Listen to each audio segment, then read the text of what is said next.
Good afternoon and welcome to today's sponsored content webinar with Extreme Networks. I'm Kara Dietzel, Director at NACDA, and we're glad to have you with us. Extreme Networks manufactures, designs, and deploys purpose-built Wi-Fi and IT network solutions for sports venues. In addition to teaming up with several collegiate venues nationwide, Extreme Networks holds official technology partnerships with the NFL, MLB, NHL, and NASCAR. They provide Wi-Fi infrastructure and analytic solutions to over 75 professional and collegiate venues. Kevin Wittnebert will be today's moderator. He is Extreme's Director of Named Sports, Venues, and Hospitality, and manages the team that oversees the Named Sports venues practice, including collegiate athletics. Before we begin, a quick reminder for our attendees to utilize the Q&A button at the bottom of your Zoom window to submit your questions throughout the discussion. We will have time allotted at the end to answer them. An email will also be sent out this afternoon to all registered attendees with a link to today's recording. And with that, I'm going to hand things over to Kevin.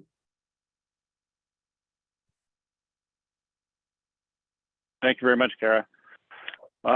Thanks everybody for joining today. It's an exciting opportunity to talk to you all with two of my friends and colleagues from our partner universities. Today, we're going to talk about the evolving landscape of digital technology in sports and venues and cite two specific fun use case stories from the University of Southern California and the University of Florida. Transitioning from there, we'll talk about the launch point, some evolution that's happening in the Wi-Fi space, and how analytics are powering a better informed decision-making process in venues going forward as things continue to converge on that network and provide our customers with better insights to improve the experience ultimately for their fans. With that as the agenda, it's my pleasure to introduce to you guys Frank Juarez from the University of Southern California, who's the Chief Technology Officer for the Auxiliary Services Department at University of Southern California, and Matt Vincent, who is the Assistant Athletics Director for IT at the University of Athletic Association at the University of Florida. So today we'll learn a lot from them as we study their unique case studies and implementations. So the first, for context, the landscape of collegiate sports specifically. So I stand behind you in one of the more modern, behind me, in one of the more modern implementations of new stadiums in baseball. We work, as Kara said, across with official partnerships with baseball, with the NFL, and with the National Hockey League and NASCAR. We learn from all of those experiences and help implement technology in the collegiate space. And I saw a statistic that I think is relevant to this conversation from the Sports Business Journal recently that was, I don't remember the exact what it was, but it was well north of half, I think around 3/4 of the Power 5 schools where their venues were World War II era construction projects. And so that often presents very unique physical construction requirements in these buildings, sometimes small concourses, sometimes 100-year-old concrete that we're working to implement a solution for 100,000 people in some cases, where we're going to direct those fans around the venue and make sure that we stay hyper-connected in those environments that were not at all built for technology.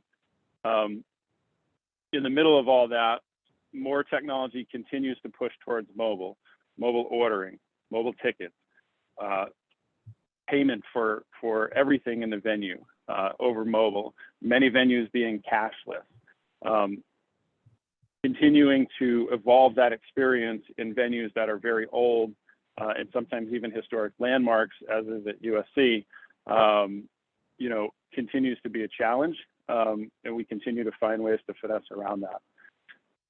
As we continue to push these new technologies, things like mobile ordering, for example, then have the question of how do we get those fans to move, to the right place in the venue to collect their item, whether that's a piece of merch or whether that's food and bev. So that presents, unique operational challenges. And then certainly heightened, during the pandemic was safety concerns, and how do we manage these people? How do we make sure that if a certain number of people are in a certain area, that the right people are informed of that type of capacity concern. The interesting thing about these is that I've been in the networking space for 17 years. I've been exclusively focused on venues for the last 8 years, which is well before the pandemic. All of these issues were present prior to the pandemic, but what's happening now is that we have the right business decision, and I think the broader pieces of the athletic organization have become hyper aware post-pandemic that these are requirements. These are no longer niceties, that it would be nice if we could order on mobile. It would be nice if we could have dashless payment.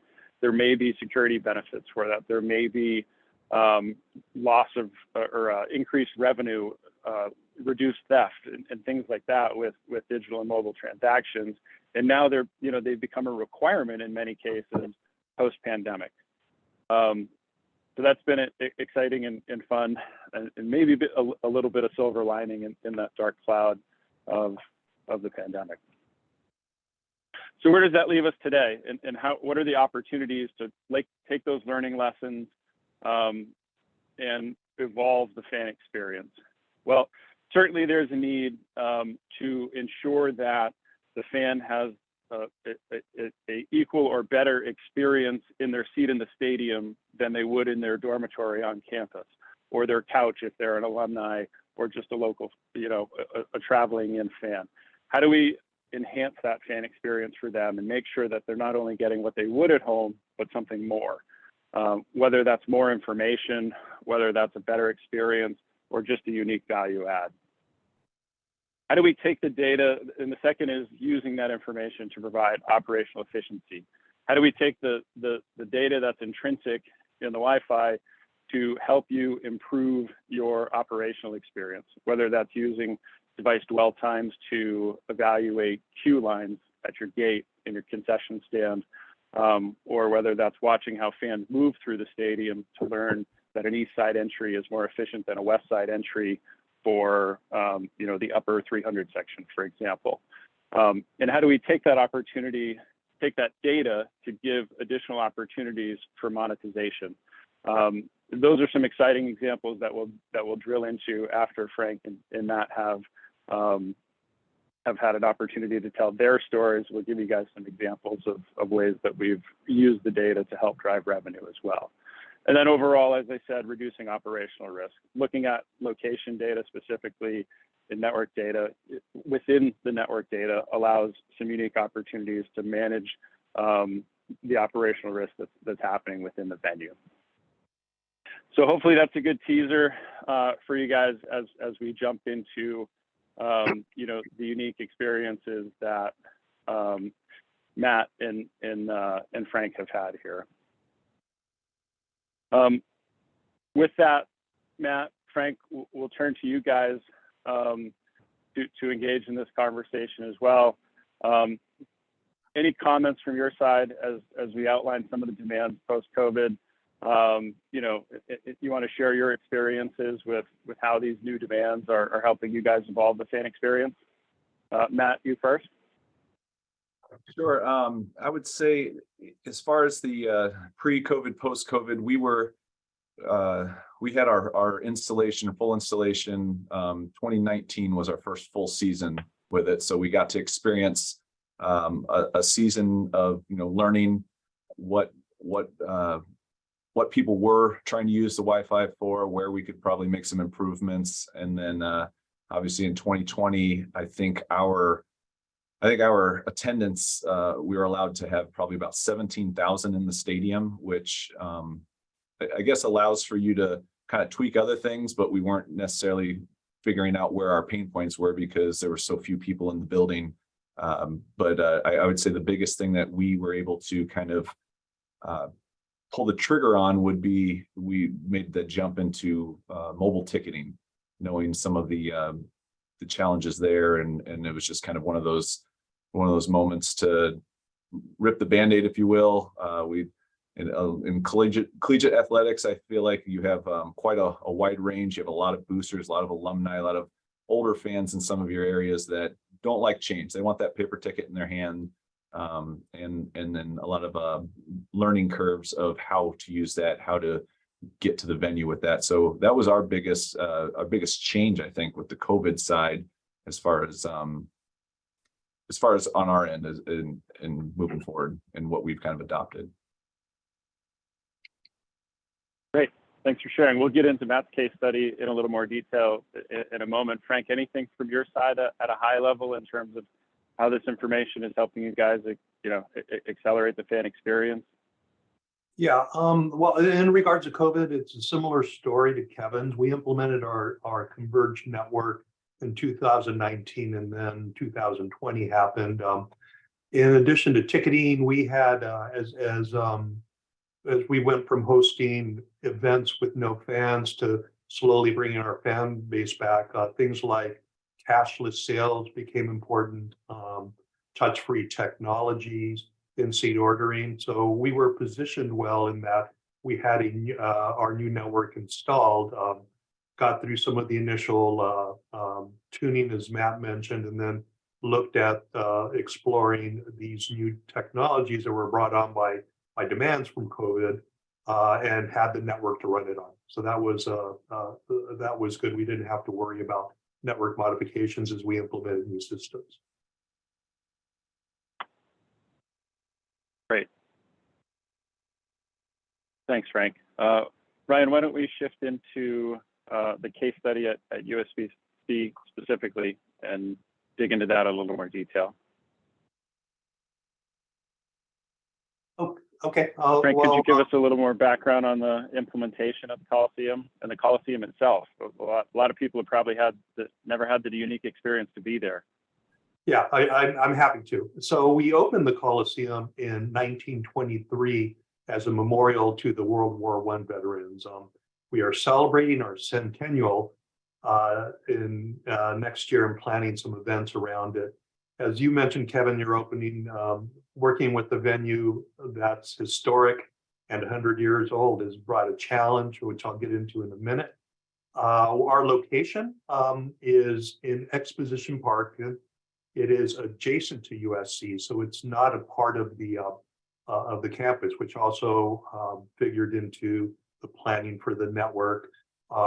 The Exposition Park, for some of you that haven't been there, is a home to several sports venues and museums. And in fact, I believe the newest museum coming up is a George Lucas Museum of Narrative Art. It's a very technology forward, huge and interesting venue or museum, and I'm looking forward to going through it, I believe, in 18 months or so.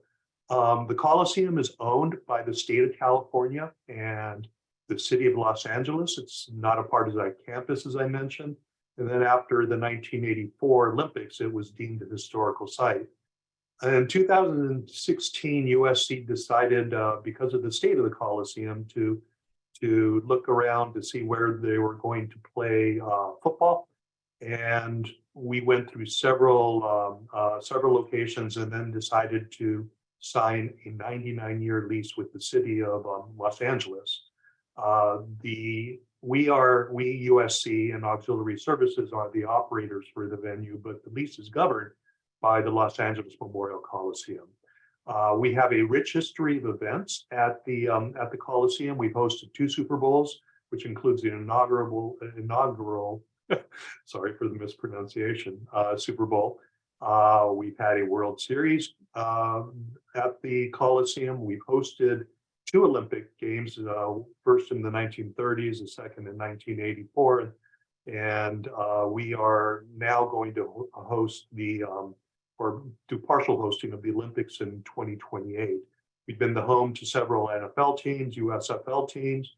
Our primary reason why we're doing this is USC football, as you all know. We've also had many dignitaries and concerts.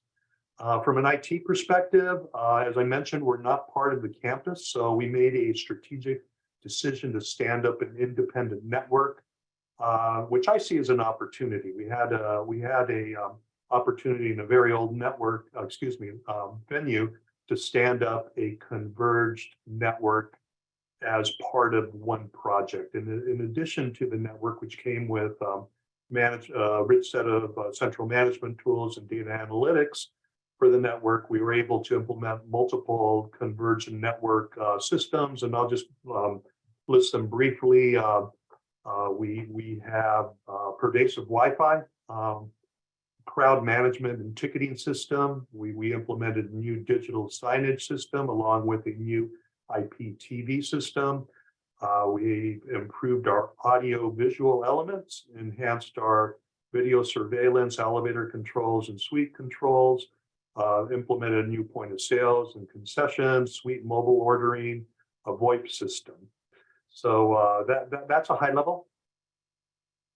Any questions, Kevin? Or no, that's a great overview, Frank. It's a special. What I'll say, from looking at the greater college landscape and having had the privilege to visit 40 or so college campuses and venues, even if you haven't been to the Coliseum, not hard to understand that it's an amazing historical landmark in a hyper-competitive environment, right? If you think about Gainesville in middle Florida, rural Florida, arguably versus downtown LA with multiple other major sports venues across the street, those are unique sets of circumstances.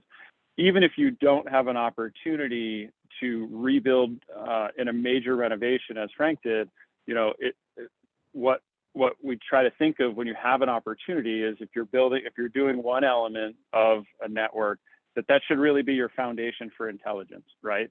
So that network backbone, as Frank did all at once, but often happens in many phases, is you build that refreshed backbone as your central point of intelligence, IT intelligence, network intelligence for the facility, and then as those other systems go end of life or have an ROI for another reason, they can be added on, right? So some folks would do a Wi-Fi network in year one and then digital ticketing or IPTV, right? Each of those have their own unique value proposition that can help you evolve your services, to your fans.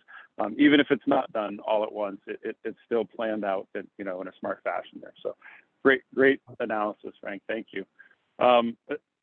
And you mentioned, you may or may not have left it out, but one of the cooler events that's happened at the Coliseum was an event called The Clash. And as a partner with NASCAR, it was a pleasure for us to be part with our history at the Coliseum itself, and then having one of our other network partner or sports partnerships host a race within the Coliseum. I think, Frank, if you could give us a little background on that. Yeah, Kevin. The reason I left it out was because I was going to go into detail on it. As you mentioned, as far as the network was concerned, having our core network, the one thing that's happened, and I think we'll get into this a little later, is it's change, right? And we host football is a primary reason why we're operating the Coliseum, but we also want to do multiple events throughout the year. We're limited by our lease as to how many large events we can have, and large is dictated by seats, but we want to do as many small events as we can. And having the network implemented as we have in the support from Extreme, we've been able to be really flexible. As Kevin mentioned, there's a lot of competition with SoFi Stadium, Dodger Stadium, LA Stadium, the Rose Bowl, et cetera, in Los Angeles. One of the unique opportunities we've had because of our network is the Clash at the Coliseum. So NASCAR came to us a few years ago, and I believe that their goal was to implement new venues and introduce new sites, new races for their fan base. I believe that connectivity was a very important thing to them because they were looking for venues that have foundations in Wi-Fi. They found that they're loading files and downloading content, uploading videos, and even placing bets was really important to to their fan base. So when they looked at the venues, they felt that the Coliseum could provide that. So to give you a little bit of background on the event, it's a 150 lap main event with 23 cars that were qualified for it. There was an intermission, which we had to host a concert at the Peristyle, which is the heart of our stadium. Pitbull did a concert, and then we resumed racing. We built a purpose-built asphalt track, quarter-mile within the Coliseum, and it was banked. Basically, it was used for 3 days. It was used for a test, actual race, a couple the qualifying, and then we had to just basically take it out because we had NFL football to play right after that. And as I mentioned, and I'll emphasize again, connectivity and Wi-Fi and recognition that they're fans, that's very important technology to them, was a primary reason why they selected the Coliseum, as well as the iconic nature of it. So in terms of some statistics, Kevin, you could the slide did. Thank you. Advance the slides. I don't know what the total attendance was. I want to say it's around 60,000. I don't know, Kevin, if you have a better number than that. I think we could do the math backwards here based on the adoption rate, but I'm not that smart to do it on the fly. Yeah. I believe it was in that neighborhood. Yeah. Yeah. So we had 53% of adoption rate, take rate. We had 23,000 unique devices that connected at the peak. We had 20,000 devices connected. The numbers are, it's pretty amazing the amount of data that was transferred, 8.4 terabytes of data with a peak utilization of 8 gigabytes per second.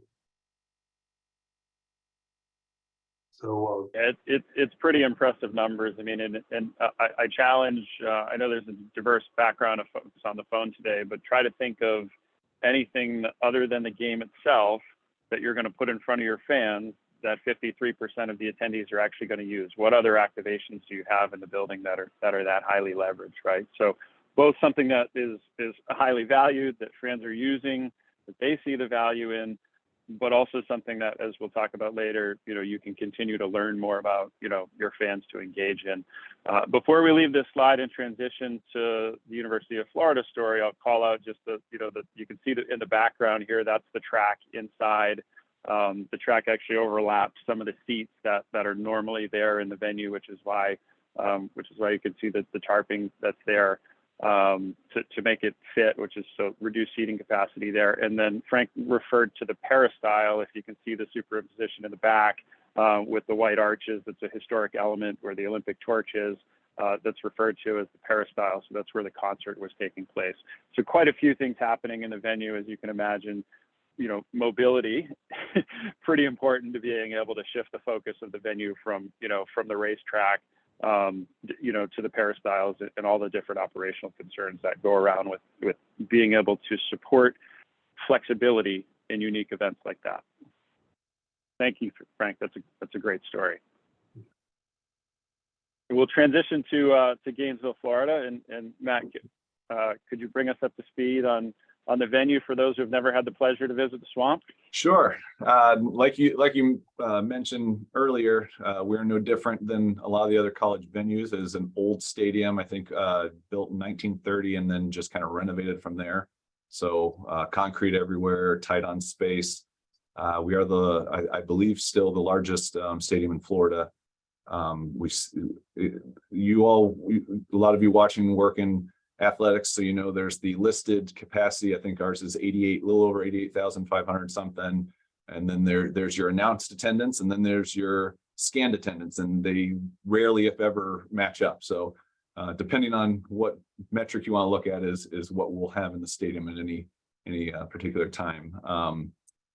A lot of tight spaces. We did do some renovations within the past 8 to 10 years where our alumni side has a little more space in the concourses, and then we have an outer breezeway that we've utilized a lot. for during the game. Our east side of the stadium, where mostly students visiting fans, that's still a little behind and in need of some updating. So that's where you find your tighter concourse spaces, things like that. But as far as the network setup there, we did similar to Frank. So the Athletic Association here is actually a separate company from the university. So we have our own network separate from the university.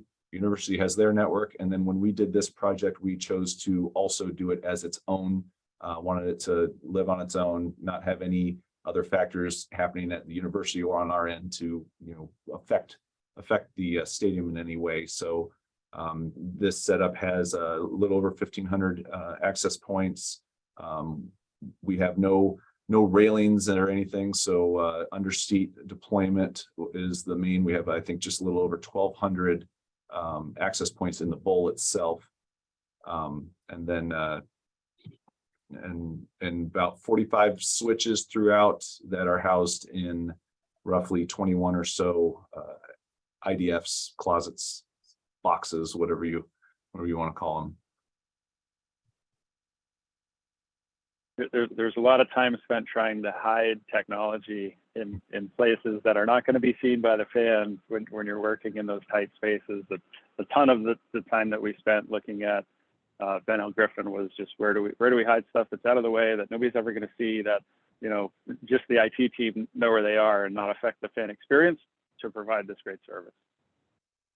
Now, what about some of the things that you've chose? I know there's been some digital ticketing, some things you tried at the concessions and other areas of the venue. Anything to fill in lessons learned or unique stories there that you'd like to share? Yeah, so we the initial push, I think we were trying to, we're, as you said, we're not in LA, we're not in a spot where you probably have a lot of cell service, a lot of infrastructure around you. So whenever we'd have a game day, it probably an hour or so, 2 hours out before the game, if you're anywhere in the vicinity, you aren't using your phone. Texts are done. You're not making phone calls. So there really our main push wasn't initially, okay, how can we benefit financially? How can we push things? It was really just a fan experience thing. How can we have people be able to communicate during a game? How can we be able to, even our staff being able to communicate by text via, instead of walkie-talkies and things like that. When you have a loud stadium, it's nice to be able to send a text real quick. Hey, issue over in this section, things like that.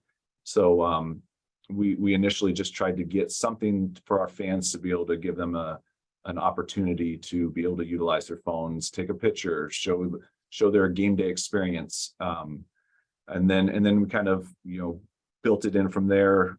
The ticketing aspect, I would say the marketing side, they wanted to be able to obviously know who's in the building, try and grow our reach of being able to, point fans that maybe just come to football. Hey, we noticed you're here. Are you interested in basketball? Kind of grow up from there. So our initial implementation included they wanted to do a splash screen. So if you wanted to get on the Wi-Fi, you had to register. And to me, I didn't love that idea. As the IT guy, I don't like any barriers to getting on the network. To me, it's get them on. I personally, if I'm somewhere and I go to get on the network and they want my information, I usually just, okay, well, I'll just deal with the cell signal for now. So one of the things that has, when we mentioned post-COVID going to all digital ticketing, that gave me a little bit of ammo, if you will, to be able to say, hey, now that we're all digital ticketing, you're getting, you're not getting people making up an email address to say, yeah, this is my email address so I can get on the Wi-Fi. You have legitimate stuff, because if I want to get my tickets to you, you have to give me a proper cell number to be able to text you the tickets, a proper email address to send them. And with those numbers coming in, with that better data coming in, we were able to eliminate that barrier of the splash screen. Now you just get right on and then kind of utilize, we have an app now that will point you to your tickets. You can do online ordering for express pickup at your concession stands. We have a light show that they did this year. We have a unique thing. Tom Petty is a hometown guy here from Gainesville. So one of our newer traditions after his passing to honor him was in between our third and fourth quarter, the fans will sing "Won't Back Down." And at night games, it's popular for everyone to take out their cell phones and have the lights on. So this year we had a light show with that was accessible through the app, and just being able to enhance those things and give more opportunities for your fans in game wouldn't be possible without the assistance of that network and being able to actually utilize it. I mean, and you're kind of at you don't have a choice these days, right? Everyone, wherever you go, it's expected. And how do you battle an expectation of I should be able to get online wherever I want, and people not understand that? Yes, I get that, but we also have 90,000 people all packed in the same spot. How do you ensure that this person versus this person will all leave with at least a decent experience?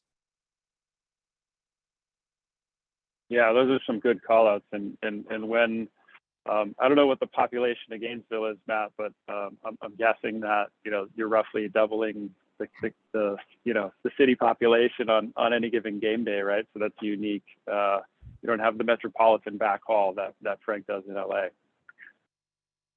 Yeah, it's a good opportunity there. Anything on the concession or merchandising side of the house, lessons learned, opportunities that you'd call out there? Yeah, I think so. The merchandising side, we have not kind of gotten into that space yet. They're a little bit separate when we have two on-site sport shops for the merchandising side. So that hasn't been something that we've discussed kind of going into, but I would say just trying to figure out the concession side of it. How do we make it so people aren't spending half their quarter in a line waiting just to get something? How do we make that easier for people, more seamless? And it's a constant tweak to try and figure that out. We working with our concession vendor to, obviously for revenue, we had as I mentioned, our west side where we made some enhancements on the alumni side. They added, we could do wired internet to all those point of sale stations on that side. So that helped a little bit there, but on our east side, there's no wiring, there's nothing over there. And so there's a lot of issues with chargebacks afterwards and just, losing out on some money. So with this network, we were able to, add in dedicated access points to each of those stands on those other areas, ensure that we're processing everything quickly, efficiently, and also not losing out on some of that monetary gain during a game.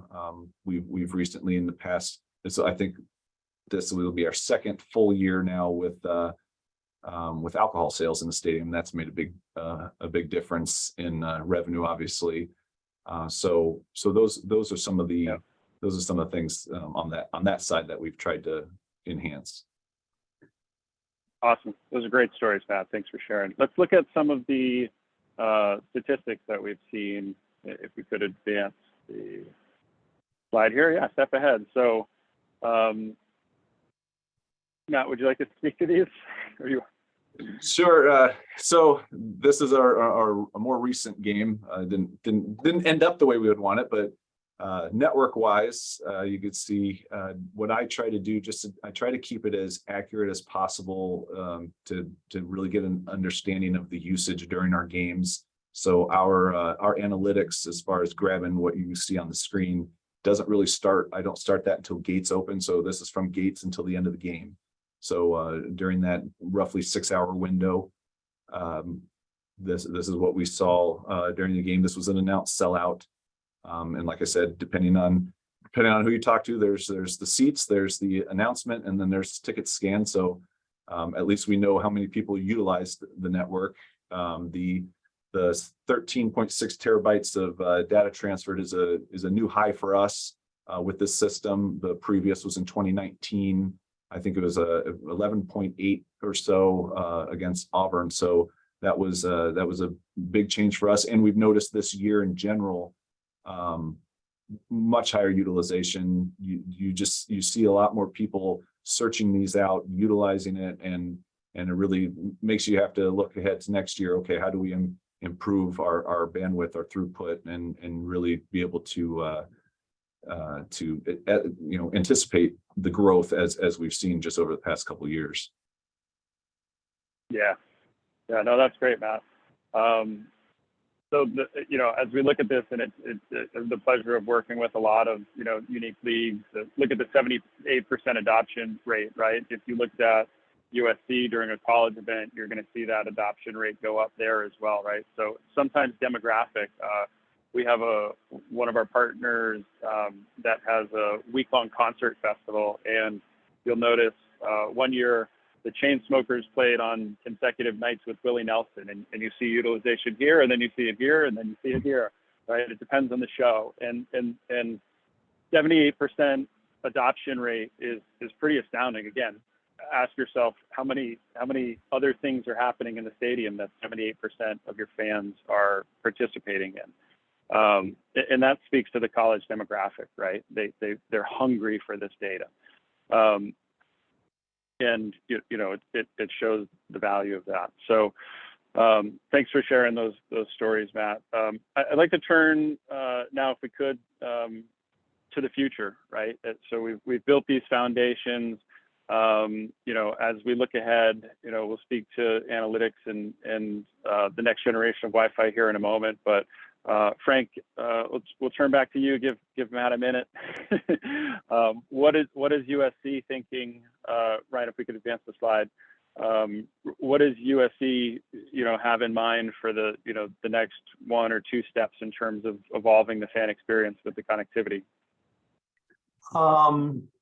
Well, one area is concessions, as Matt mentioned, getting people back to their seats. We're looking not just at the Coliseum, but also for campus, some of the walkthrough technologies that we've seen with Amazon, for example.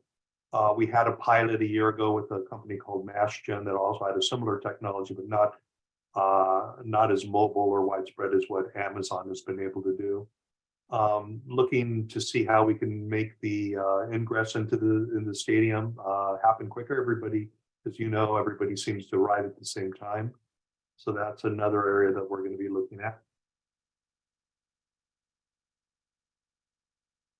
Great. Yeah, that's becoming a very popular category of stadium technology. Those are great ideas. Matt, anything from your side you'd like to share in terms of future planning for the next few years? I would say similar to what Frank said, and as you see a lot with the pro sports teams that are building these new stadiums, these huge stadiums, and you see these almost like they build a city around it, and it's all it's all inside the gates, but you feel like you're downtown in some of these places. I feel like that's kind of where we're leaning towards, and what we see the demand is. Even our staff just in understanding the benefits of our wireless and the connectivity, of asking, hey, we've noticed we've had these issues at these gates. We want to expand out. How can we start people a little further out? How can we get people onboarded a little sooner? I mentioned with the digital ticketing, that's one of the challenges with our older fan base of it's time to scan now. Let me go ahead and pull up my website. Let me get my tickets, instead of getting them early, getting them into their wallets on their phones and things like that. But I would say that perimeter is starting to go out further and further. It's not just in the stadium, it's out and about and around. There's fan fest areas, there's things like that where they just want people on. They want people to be able to enjoy, take advantage of things. And I've been very, we're obviously limited on space, but I've really been interested in some of the things I've been seeing in those walkthrough concession areas as well, just to try and see, okay, what other ways can we get people in and out, back in their seats, getting loud, that sort of thing. So I'd say, security, fan engagement around the stadium, and then just the moving people around efficiently within the stadium is the focus is moving forward, I think, at least what we've been seeing. No, that's great. That's great. Good stories. We'll jump into a quick segment so that we leave time to for Q&A at the end. You know, and I think no coincidence. You know, Frank and Matt are speaking to those. You know, the operational demands, the safety and demands. The how do we engage fans going forward? All of those elements are built on the converged network. Ryan, if we could advance, and what that looks like and what we're thinking about as we plan for the next generation of things that are going to come onto the network, right? We're going to build that backbone that's going to handle more than just one element, right? And as those refreshes come up for the university in multiple venues, by the way, often the core, as we have it at the University of Florida, you know, we talked a lot about Ben Hill, but we also have digital ticketing now running in baseball and some other venues. So when you build the core right, it's extendable not only within the facility, but also to those other facilities that you guys have to look after. That's a unique challenge that we love about college is, you know, Matt said the pro teams are building out these campuses. You guys already have campuses. And a lot of times it's not one building, it's 30 buildings or 30 teams with, you know, 10 venues.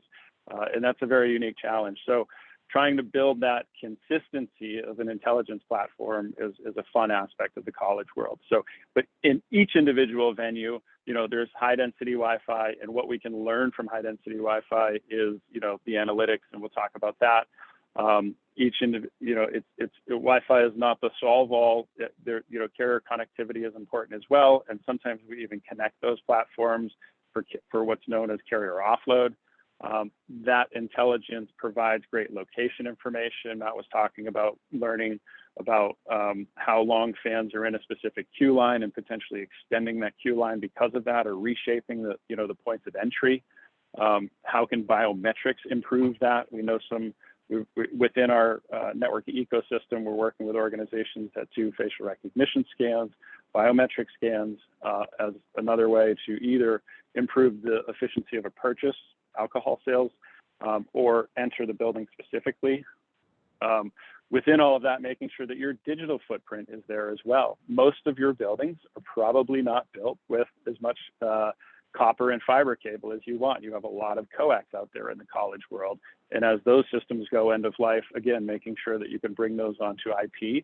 And for the non-technical folks, you know, the modern cabling infrastructure allows us to have that central point of information again. And there again, you know, some of the obvious ones with HVAC as well. So all in all, just having that cohesive point of information so that you can intelligently look at the venue, how people are moving through the venue, and how information is flowing across your venues to better learn about your fans. So there's one point of inflection here in the industry related to Wi-Fi, and I promise we came up with this image hopefully to keep it as simple as possible for the non-technical folks, but we are at probably the most significant, arguably the most significant point of inflection in the Wi-Fi industry in many years, and that is the evolution of Wi-Fi 6. So I'll step you through. Most Wi-Fi, say Wi-Fi prior to 2018 was built in a certain way, and think about it like a conversation. Only one person can talk at a time. And until I finish, Matt can't start. And until Matt finishes, Frank can't start. That was Wi-Fi up to Wi-Fi 6, Wi-Fi 5. And in the evolution of Wi-Fi 5 and 6, you get to the point, Wi-Fi 6 specifically, that's a standard. We can now have multiple conversations. And to keep it simple, again, that means that I can talk in between my pauses and sentences. Matt can talk in between our mutual pauses and sentences. Frank can talk, right? So it gives you the ability to have multiple conversations. So for anybody who's on a truly legacy system, that was a huge part of these issues, right? Being able to actually do video in a venue was fairly difficult prior to that. Now that you can have those multiple concurrent conversations, it allows you to have reliable performance of these game critical systems, video, revenue systems, point of sale, ticketing in synchronous nature, in the venue during an event. That was as of today.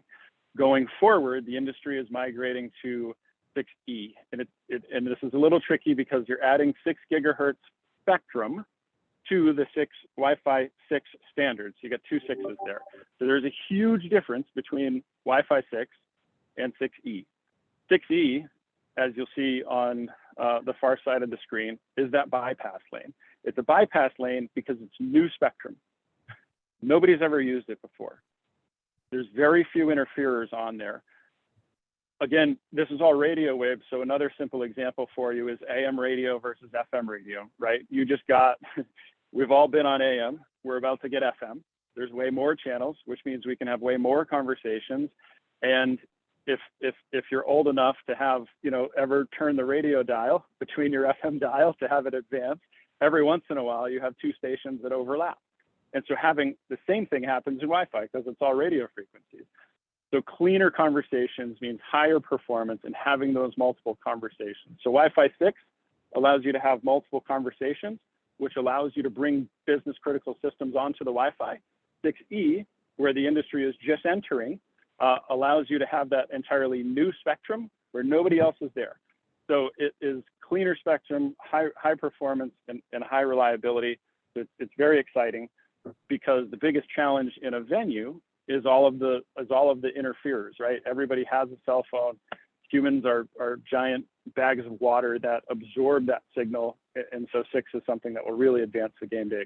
6E is something that will really advance the game day experience. So then the question is, how are we going to use it? The last talking point here from my side is around the analytics. If we could advance the slide. So when we think about analytics, look at those Gator fans on that slide. I love it. When we think about analytics, we try to look at it from a few perspectives. And you see in our partnerships that we've focused on analytics here for a number of years. And our concept has always been, if you're going to spend multi-million dollars on an infrastructure, let's get as many assets on it as possible, point of sale, revenue systems, et cetera. But let's also give you information back about your fans. And what we learned from feedback from guys like Matt and Frank is that the better we can isolate that data to individual stakeholders within the athletic department, the better you're going to be able to use it. So we've worked very hard and got a significant funding project approved during the pandemic when all the venues were closed to reinvest and reinvent our Wi-Fi analytics engine. Now, going forward, what you have is a category of information for the IT guys. That's going to be what helps Matt and Frank's team know that everything is up and operational, everything is performing at the numbers. That's at the very basic level, some of the information that you saw on the slides earlier.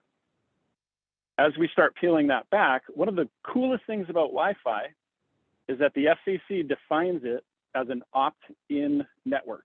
What that means is we don't have all of the same privacy restrictions as the carriers do. You could never look inside your Verizon, AT&T, T-Mobile traffic to see what fans are doing. It's very basic performance information there, all in the IT side.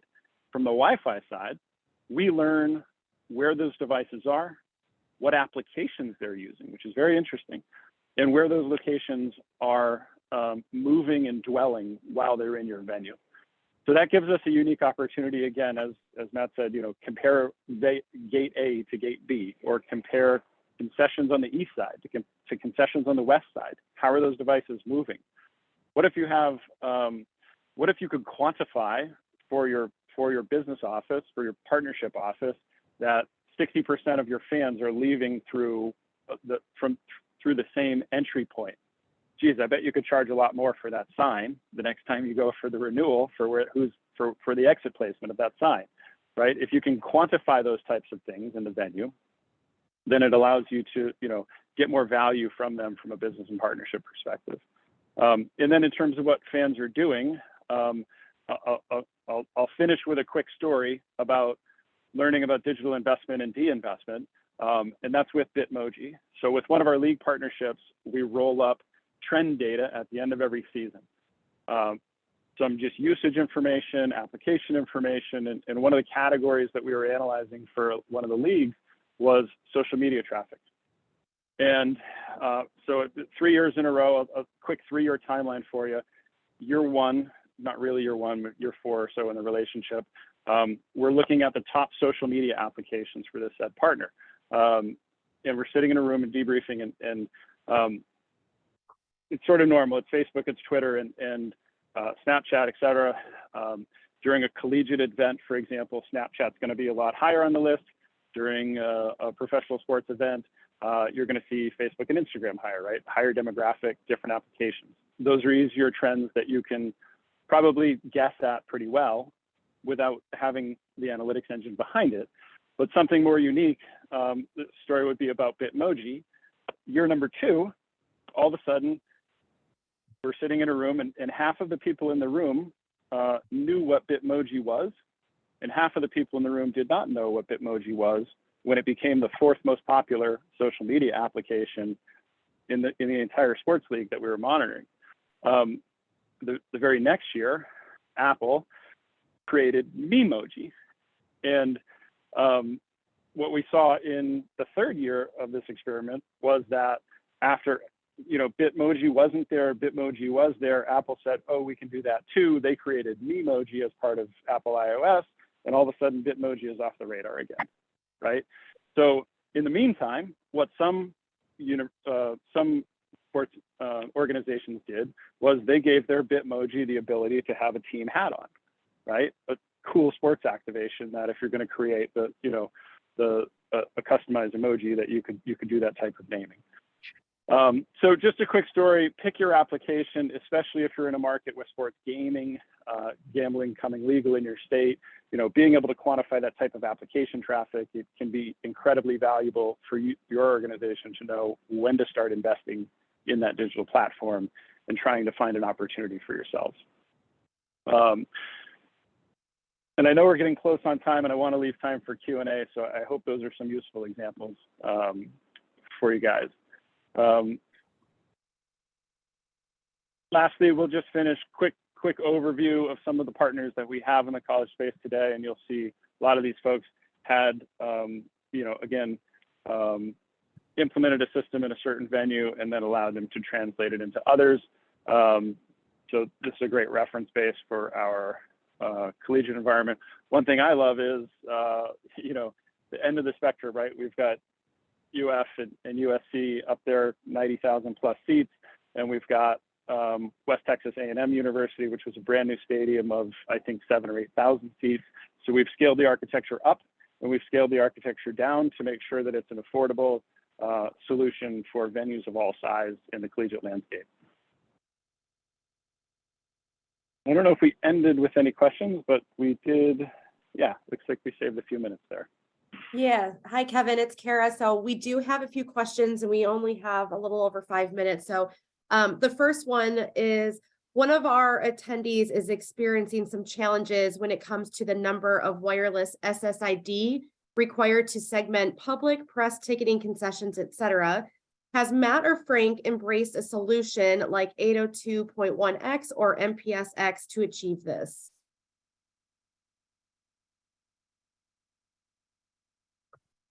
So I know for us, we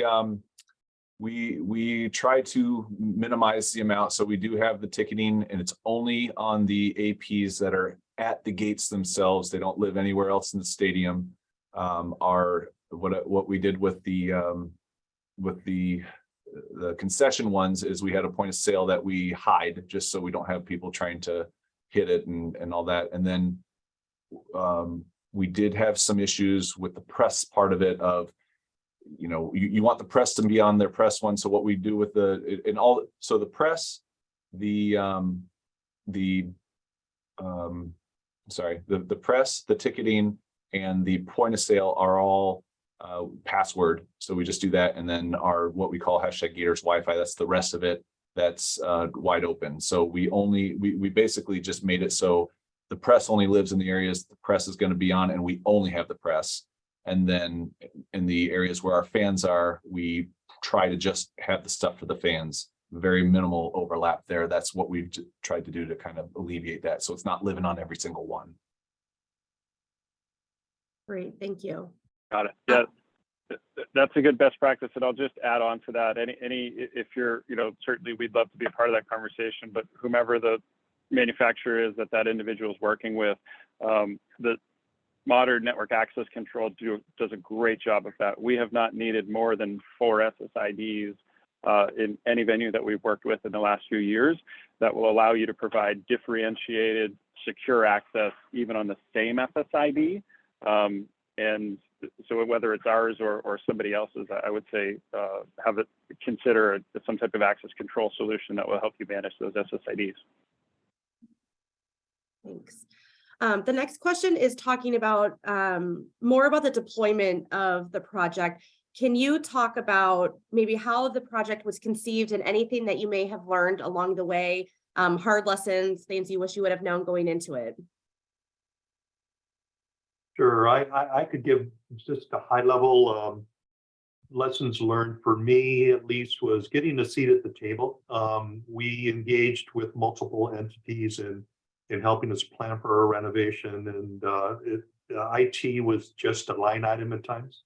So getting involved at the right time, ensuring that we went through the rigor necessary to get what we needed, both in terms of time frame and budget, was important. Another lesson learned for us was in regards to the DAS. We looked at the network not with monovision, but we utilize a neutral DAS provided by Crown Castle, and it would have been advantageous to look at both of those technologies at the same time.